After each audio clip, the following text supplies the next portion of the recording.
Halo guys, welcome to our podcast. Kembali lagi berjumpa dengan kita di Bahas Apa Niche, di podcast tugas kita yang kedua. Jadi di kesempatan kali ini kita akan tentunya berbagi materi lagi tentang tema yang berbeda ya kali ini ya. Kita punya tema tentang lingkungan, bagaimana kita bisa menjaga lingkungan, bagaimana. Ya pokok intinya itu nanti kita bahas nanti. Jadi kita akan memperkenalkan teman-teman kita dulu, dan tentunya saya akan memperkenalkan diri juga. Seperti di podcast sebelumnya kalian sudah tahu, saya sebagai hostnya Yongki dari 11 IPS 2 absen 22. Dan selanjutnya teman-teman saya akan berkenalan. Ini dia. Teman-teman berkenalan. Hai, nama aku Angelika. Aku dari 11 IPS 3 nomor absen 3. Saya Audrelia Kesha Pojaya dari kelas 11 IPS 3 nomor absen 4. Halo, saya Taseda Costa dari 11 IPS 2 absen 14. Halo, aku Michelle dari 11 IPS 3 nomor absen 22. Ya, saya Kevin T dari kelas X IPS 2. Dan saya Lius dari 11 IPS 3 nomor absen 5. Nah, itu teman-teman kita tadi sudah memperkenalkan diri.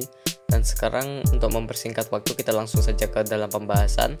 Karena kita akan membahas tentang lingkungan sekitar, dan khususnya adalah Taman Nasional Baluran. Itu kan areanya sangat besar ya, dan aku juga belum pernah ke sana sebelumnya. Kira-kira apa aja sih isinya di dalam Taman Baluran itu? Aku penasaran deh.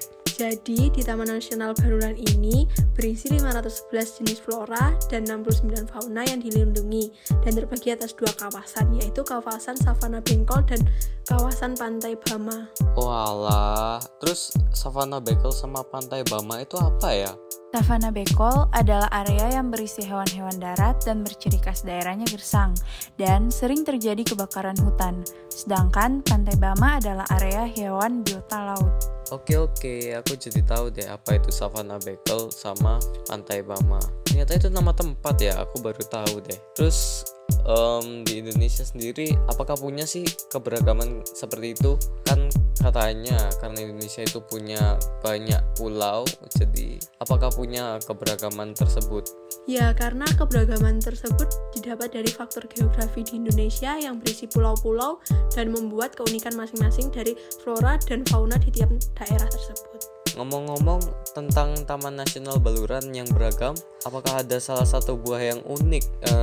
Katanya sih ini buahnya legend. Namanya itu buah siwalan. Kalau boleh tahu itu buah seperti apa ya?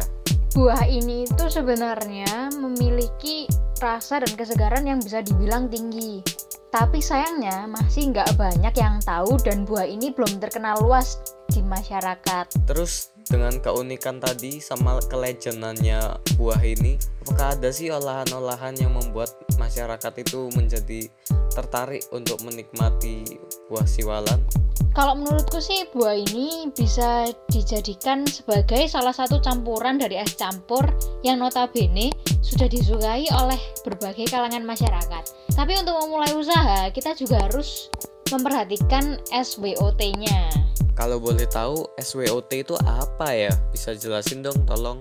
Jadi analisa SWOT itu S-nya ada strength atau kekuatan, W-nya ada weakness atau kelemahan, O-nya ada opportunities atau kesempatan, dan T-nya ada threats atau ancaman.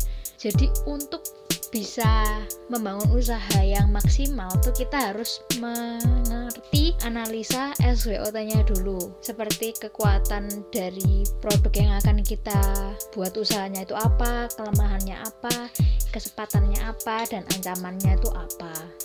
Walah, oke. Sekarang aku jadi tahu deh apa itu SWOT.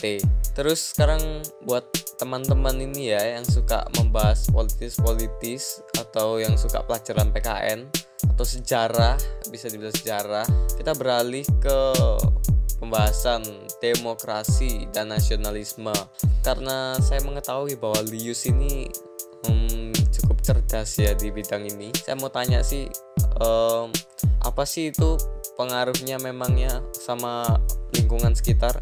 Padahal tema kita kan lingkungan sekitar. Kenapa di sini ada demokrasi dan nasionalisme? Jadi, pengaruh demokrasi dalam masalah tersebut adalah demokrasi berperan sebagai lurus dalam masalah kerusakan lingkungan. Kenapa? Karena demokrasi yang memiliki tujuan dari, oleh, dan untuk rakyat, maka haruslah memiliki kesetaraan di dalamnya dan tidak ada yang lebih unggul atau lebih rendah. Tetapi untuk masalah seperti ini, ya tetap saja ada oknum yang ingin menjual hal tersebut demi keuntungan pribadi. Oh alah, ternyata itu pengaruhnya. Ternyata segala aspek itu nyambung ya ke semua tema.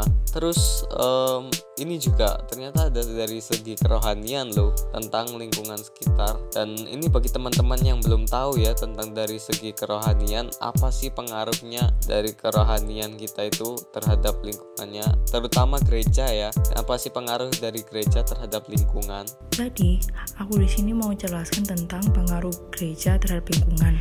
Peran gereja adalah sebagai penyambung dan penyelesaian juga dalam masalah lingkungan sekitar kita. Karena sesuai dengan prinsip gereja yang selalu terbuka terhadap umatnya dan ikut dalam mendorong keberlangsungan hidup. Gereja juga tidak hanya tertutup kepada dirinya mereka sendiri, tapi mereka juga saling membantu lingkungan sekitar kita yang membutuhkan. Jadi gereja juga saling membantu satu sama lain. Nah, sekarang teman-teman sudah tahu kan semuanya. Semua itu segala aspek itu nyambung dalam tema ini ternyata. Dan karena kita ini sudah mulai mendekati waktu-waktu akhir, kita langsung saja ke kesimpulan ya. Ini kita langsung ke Kevin, teman kita. Vin, apa sih inti dari semua ini? Kira-kira kesimpulan yang dapat diambil itu apa ya? Jadi gini yo, dulu itu Taman Baluran yang seperti kita tahu ya, itu merupakan daerah yang dilindungi oleh pemerintah karena itu taman nasional ya. Tapi sekarang banyak berita-berita tentang Taman Baluran digunakan untuk kepentingan sendiri, kepentingan pribadi ya, tanpa mementingkan nasib makhluk hidup yang ada di dalam lingkungannya. Dan itu merupakan hal yang kurang manusiawi kan? Nah, itu kesimpulan yang dapat diambil, udah dikasih tahu oleh Kevin. Dan biasanya kalau sudah masuk kesimpulan itu, kita berada di ujung waktu. Nah, kita akan mengakhiri podcast ini. Dan materi sudah semua disampaikan oleh teman-teman kami. Semua materi kami dapatkan dari pelajaran blended yang sudah kami dapatkan dari guru-guru selama beberapa hari pelajaran ini. Jadi terima kasih buat yang sudah mendengarkan podcast ini, dan jangan lupa tinggalkan like dan ya stay tune terus pada podcast kami dan tugas-tugas berikutnya, dan semoga kami mendapatkan nilai yang baik, amin. Dan kami mengucapkan terima kasih. Bila ada salah kata kami minta maaf, jangan dimasukkan hati. Sekian dari podcast kami ucapkan terima kasih.